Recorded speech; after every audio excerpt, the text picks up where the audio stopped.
이 여자, 문을 열자마자 깜짝 놀랐습니다. 현관 앞에 갑자기 나타난 건 거대한 검은색 벽이었죠. 게다가 집안 모든 창문까지 완전히 봉쇄돼 있었고 휴대폰 신호마저 끊겨버렸습니다. 놀란 부부는 발로 차고 어깨로 부딪히며 벽을 밀어봤지만 끔찍도 하지 않았습니다. 심지어 전동 드릴로 뚫으려 해도 드릴날만 다를 뿐 벽 표면은 처음처럼 매끈했죠. 더 큰 문제는 집안 수도까지 끊겼다는 겁니다. 둘 다 바쁜 직장인이라 냉장고엔 먹을 것도 거의 없었는데 과연 이 상황에서 살아남을 수 있을까요? 이 지옥 같은 밀폐 공간, 벽박 세상에는 무슨 일이 벌어진 걸까요? 모든 건 하루 전으로 거슬러 올라갑니다. 팀은 게임 디자이너였고 아내 올리비아와 결혼한 지 오래됐습니다. 곧 새로운 가족을 맞이할 예정이었지만 안타깝게도 아내는 난상 끝에 아이를 잃고 말았습니다. 그 일은 오래전이었고 이제는 가끔만 그때를 떠올리는 정도였죠. 어느 날 부부는 아파트를 나서다 멀리서 피어오르는 검은 연기를 봤습니다. 집주인 말로는 함부르크 항구 도시에서 큰 화재가 났다고 하더군요. 저 올리비아는 그 틈을 타 남편에게 말했습니다. 가히, 저, 왔나, 회사 그만뒀어. 이 도시를 떠나 새로 시작하고 싶어. 하지만 팀은 지금 하고 있는 게임 프로젝트를 포기할 수 없었죠. 완이건 내가 몇 년을 바친 게임이야.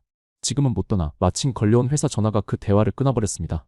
그날 밤 올리비아는 깊이 고민한 끝에 홀로 프랑스로 떠나기로 결심합니다.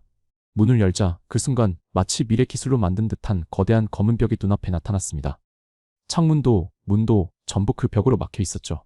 그리고 신호와 인터넷마저 완전히 차단되었습니다. 올리비아는 건축가지만 이런 재질의 벽은 처음 봤습니다.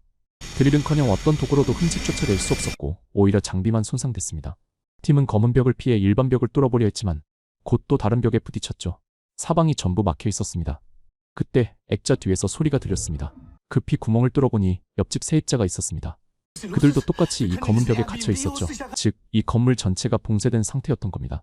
더 심각한 건 물이 끊기고 집에 남은 비축량은 얼마 되지 않았다는 것. 공포감이 점점 커져갔습니다. 그들은 그냥 이 안에서 서서히 죽어갈 수도 있었습니다. 올리비아는 점점 분노했습니다. 어제 당신이 그 멍청한 게임만 포기했더라면 우린 이미 여길 떠났을 거잖아. 두 사람의 언성은 점점 높아졌고 결국 팀은 휴대폰을 벽에 던져버렸습니다. 그 순간 놀라운 일이 벌어졌습니다. 휴대폰에서 튀어나온 자석이 검은 벽에 착하고 달라붙은 겁니다. 올리비아는 금속 식기와 열쇠를 꺼내 벽 곳곳을 테스트했고 4개의 강한 자기장이 있는 지점을 발견했습니다. 정확히 정사각형 모양이었죠. 팀은 혹시 이 벽과 상호작용할 방법이 있는 거 아닐까 라고 추측했습니다. 모든 금속을 그 4지점에 모으자 벽이 강하게 진동하기 시작했습니다. 위험을 직감한 팀은 올리비아를 덮쳐 보호했고 순식간에 식기와 열쇠들이 총알처럼 튕겨나갔습니다. 팀의 등에 깊은 상처가 여러 개 생겼죠. 그날 밤 둘은 감자칩 한 봉지를 나눠 먹으며 퍼붓습니다. 하지만 그 순간 옆집에서 격렬한 말싸움 소리와 비명이 들려왔습니다. 이상한 낌새를 느낀 둘은 벽에 큰 구멍을 뚫고 옆집을 불렀지만 대답이 없었죠. 팀은 야구방망이를 들고 조심스럽게 들어갔고 바닥에는 핏자국이 희미하게 남아있었습니다. 안쪽으로 들어가자 한 남자가 다친 여자의 상처를 감싸고 있었습니다. 팀이 다가가려는 순간 남자가 돌연 달려들어 그를 넘어뜨렸습니다. 위기 상황에서 올리비아는 후추 스프레이를 남자의 얼굴에 뿌렸습니다. 하지만 그 순간 여자가 뛰어와 남자를 가로막았습니다. 그는 급히 해명했다. 벽을 부수려고 했는데 실수로 그를 다치게 한 거예요. 바닥에 떨어진 피는 사실 남자의 것이었다. 티모과 올리비아는 이 부부를 자신의 방으로 데려와 돌봤다. 마침내 서로 이름을 알게 됐는데 두 사람은 아나와 마빈으로 내년에 결혼할 예정이었다. 한편 티모는 옆집을 수색하던 중 집주인이 절대 열지 말라던 창고문을 강제로 열어 구조에 쓸만한 물건이 있는지 찾기 시작했다. 올리비아도 합류했지만 겨우 찾은 건 무거운 쇠망치뿐이었고 그조차도 그 검은 벽을 전혀 손상시키지 못했다. 올리비아는 바닥에서 방법을 찾자고 제안했다. 1층 바닥 아래에는 지하실이 있었고 이 건물은 1897년 세기 말에 지어졌으며 2차 세계대전 당시 방공호가 추가로 설치되었다. 그 방공호는 지하철과 연결돼 있었기에 지하실만 들어가면 건물 밖으로 나갈 가능성이 생기는 곳이다. 부부는 곧바로 바닥을 부수기 시작했고 금세 구멍을 냈다. 하지만 아래층에 사는 오스왈드 씨는 아무리 불러도 대답이 없었다. 결국 올리비아는 침대 시트를 줄 삼아 먼저 내려가 보기로 했다. 그 순간 오스왈드 씨가 권총을 들고 나타나 티모에게 당장 떠나라고 명령했다. 그는 티모가 일행이 자신과 손녀 리아의 식량을 빼앗으려 한다고 오해했던 것이다. 다행히 리아가 설득해 그들도 지하로 내려가는 것을 허락했다. 이번에는 마빈이 바닥을 부수고 티모는 옆에서 휴식을 취하던 중 부서진 나무판 밑에서 연기 감지기를 발견했다. 그 안에는 놀랍게도 몰래 설치된 초소형 카메라가 있었다. 티모이 오스월드에게 이게 그의 소행이냐고 묻자 그는 보호 집주인이 설치한 거라며 부인했다. 부부는 곧 주방 천장에 있던 감지기도 뜯어냈고 그 안에도 똑같이 카메라가 있었다. 즉 집주인은 그들을 몰래 감시하고 있었던 것이다. 올리비아는 차라리 직접 가서 집주인에게 따지자고 제안했다. 그들은 곧바로 벽을 부수고 집주인의 방으로 들어갔다. 방 안에는 기괴한 동물 모형들이 가득했고 침실 문을 열자 집주인이 피 웅덩이에 쓰러져 있었다. 두 손은 손목 위로 잘려나간 상태였고 범인은 이미 사라진 뒤였다. 놀란 일행은 방을 뛰쳐나와 숨을 고른 뒤 티모의 집주인의 휴대폰을 확인했다. 사진첩에는 벽사진 몇 장이 있었지만 정체는 알 수 없었다. 마비는 다시 돌아가 바닥을 부수며 탈출을 서둘렀다. 건물의 벽과 바닥은 터무니없이 얇았고 그나마 다친 사람들도 경미한 부상뿐이었다. 리아는 할아버지의 산소통을 메고 절대 가족을 두고 가지 않겠다며 함께 내려갔다. 6명이 모두 내려왔을 때 수염이 덥수룩한 한 남자가 나타났다. 그는 이 건물 주인 안톤의 친구라며 며칠 머물고 있다고 했다. 그리고 밖은 혼란과 오염으로 가득하니 이 첨단 벽은 사실 그들을 지키는 요새라고 주장했다. 그러나 그는 음모론자처럼 보였고 정작 건물 주인 안톤은 침대에서 이미 숨을 거둔 상태였다. 그 이유는 심장질환 때문일 거라고 했지만 티모는 혹시 검은 벽에서 나오는 특수 전파가 그의 심장 박동기를 오작동시켜 돌연사로 이어진 게 아닐까 의심했다.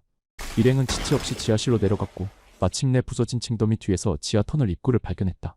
티모과 아내는 서둘러 상자를 치우고 망치를 휘둘러 터널 문을 막고 있던 철판을 부숩니다. 그 옆에선 수염 덥수룩한 남자가 구멍 옆에 쭈그리고 앉아 안쪽의 소리를 엿듣고 있었죠. 잠시 후 안에서 거친 고함이 터져 나옵니다. 그 남자는 비웃듯 입꼬리를 올립니다. 왜냐, 터널문 뒤 역시 그 검은 벽에 완전히 막혀 있었던 겁니다. 그 벽은 지하 2m까지 뻗어 내려가 있었고 모두의 목을 조이는 듯한 설명할 수 없는 공포가 퍼집니다. 팍팍팍. 하지만 타나는 벽에 닿기도 전에 허공에서 멈추더니 그대로 되돌아옵니다. 엎드려 티모이 소리쳤지만 늙은 오스왈드는 반응이 늦었습니다. 총알이 그대로 그의 몸을 꿰뚫었고 티모는 잠시 맥박을 확인한 뒤 고개를 떨굽니다. 이미 돌아올 수 없는 길이었죠. 리아는 그 광경을 눈앞에서 지켜보며 눈물을 흘립니다. 마비는 죄책감에 아무 말도 못한 채 서 있었죠. 그 옆에서 안나는 중얼거립니다. 혹시 우리가 여기 갇힌 데는 이유가 있는 건 아닐까? 그동안 말하지 못했던 상처가 여기서 한꺼번에 터져버립니다. 티모는 겨우 마음을 다잡고 말합니다. 이 감정 싸움은 나중에 하고 먼저 나갈 방법부터 찾자. 그는 집주인 안톤의 집을 다시 수색하자고 제안합니다. 그곳에 검은 벽과 관련된 단서가 있을지도 모른다고. 그리고 리아는 안톤의 방에서 바이프시용 나노 디펜스타스라는 이름이 적힌 명함을 발견합니다. 심지어 부서진 노트북, 구겨진 메모지, 그리고 비밀번호 오터라는 단어. 한편 티모는 벽을 두드리다 내부가 비어있다는 걸 알아차립니다. 모이 안에 숨겨진 방이 있어. 마빈이 찾아낸 리모컨. 티모는 밀가루를 뿌려 자주 눌린 버튼의 지문을 확인합니다. 4개의 숫자, 그리고 24가지 조합. 마침내 그들은 비밀의 문을 열어젖힙니다. 안에는 세대의 컴퓨터, 그리고 화면 가득 세입자들을 몰래 촬영한 영상들. 그 순간 수염 남자가 슬그머니 자리를 뜹니다. 모니터 속에서 검은 벽군 단 몇 초 만에 허공에서 나타나 창밖을 완벽히 막아버립니다. 같은 시각 리아는 안톤의 목에 선명한 졸린 자국을 발견합니다. 심장마비? 아니었습니다. 그는 누군가에게 살해당한 겁니다. 티모이 고개를 돌렸을 때 수염 남자는 이미 사라지고 없었습니다. 그리고 대치, 격투, 혼란, 결국 그는 마빈에게 제압당해 결박됩니다. 세상을 멸망으로 이끄는 계획이 거기에 있었습니다. 수염 아저씨는 완전 급진적인 음모론자였습니다. 맨날 폐에 누군가 우리를 해치려 한다는 소리를 하고 그래서 아파트를 절대 떠나려 하지 않았죠. 심지어 다른 사람들의 탈출 시도까지 막았습니다. 티아가 무언가를 발견했기 때문에 독살당한 게 분명했습니다. 올리비아는 벽돌의 크기와 배열을 지적합니다. 원래 벽돌은 주격과 패턴이 일정해야 하는데 이 검은 벽은 크기가 제멋대로고 배열도 엉망이었죠. 그 순간 티모는 기절한 수염 아저씨를 깨워 묻습니다. 안톤이 이 벽을 어떻게 열었는지 말해. 하지만 그는 죽어도 입을 열지 않았죠. 그래서 티모는 다른 질문을 던집니다. 그로항구 화재, 그게 에프실론에서 난 거냐? 그 말을 듣자 수염 아저씨의 표정이 급변합니다. 그리고 말하죠. 우린 지금 전쟁 시스템 안에 있어. 이 벽은 어떤 무기도 막아내는 방어막이야. 원자, 생물, 화합무기. 전부 무용지물이야. 안톤은 화재로 시스템이 고장났다고 믿었지만 수염 아저씨는 확신했습니다. 아니, 밖에서 전쟁이 터진 거야.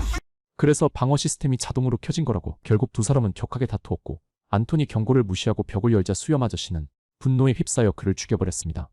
단서를 찾기 위해 모두가 CCTV를 돌려봤습니다. 안톤은 몇 시간 동안 컴퓨터 앞에서 프로그래밍만 하고 있었죠. 게임 개발자인 티모는 직감했습니다. 원안톤은 벽을 여는 앱을 만든 거야. 수염 아저씨는 그 사실을 눈치채고 안톤의 컴퓨터와 휴대폰을 박살낸 겁니다. 티모는 부서진 휴대폰을 주워 분해해 PC에 연결합니다. 그리고 알아냈죠. 안톤이 해독한 건 벽돌 암호가 아니라 휴대폰으로 읽는 광학코드였습니다. 정해진 순서로 버튼을 누르면 휴대폰의 플래시가 특정한 빛을 쏘게 되고 그 빛이 벽에 닿자 검은 벽이 물결치듯 흔들리며 액체처럼 변해 손이 통과했습니다. 하지만 그 안은 따뜻했고 마치 무언가 꿈틀거리고 있었습니다. 마빈이 안나를 잡아당기려 했지만 벽이 그녀를 빨아들이더니 순식간에 굳어버려 그 자리에서 몸이 잘려나가고 말았습니다. 집주인이 손을 잃은 이유가 바로 이거였죠. 그 광경을 본 마빈은 분노를 참지 못하고 총을 들어 수염 아저씨를 쐈습니다. 그리고 그는 쓰여 목숨을 끊어버렸습니다. 이제 남은 건 티모 부부뿐. 그들은 앱을 다시 켜고 버튼 순서를 바꿔보려 했습니다. 올리비아는 각 버튼에 플래시 횟수의 패턴이 있다는 걸 발견합니다. 1번은 1번, 2번은 4번, 3번은 6번. CCTV 속 안톤의 손동작과 플래시 횟수를 대조해 정확한 순서를 찾아냈습니다. 하지만 수염 아저씨는 아직 죽지 않았습니다. 그는 도끼를 들고 달려와 티모과 올리비아를 기절시켰습니다. 아슬아슬한 순간 티모이 반격해 그를 아래층으로 걷어찼고 부부는 창고로 달아나 문을 막았습니다. 올리비아가 앱을 작동시켜 벽을 열었고 티모는 그를 막아섰습니다. 마지막 순간 수염 아저씨가 덤벼들지만 올리비아가 망치로 그를 쓰러뜨렸습니다. 부부는 벽을 통과해 밖으로 나왔지만 도시는 이미 거대한 검은 장벽에 뒤덮여 있었습니다. 차를 몰고 떠나려는 순간 라디오 뉴스가 들려옵니다. 언에프실론사의 비밀 방어 시스템이 항구 화재로 오작동하여 도시 전체를 봉쇄하는 사고가 발생했습니다. 결국 이 모든 건 우연한 참사였던 겁니다. 하지만 벽 너머에서 벌어진 진짜 사건은 여전히 미스터리로 남았습니다.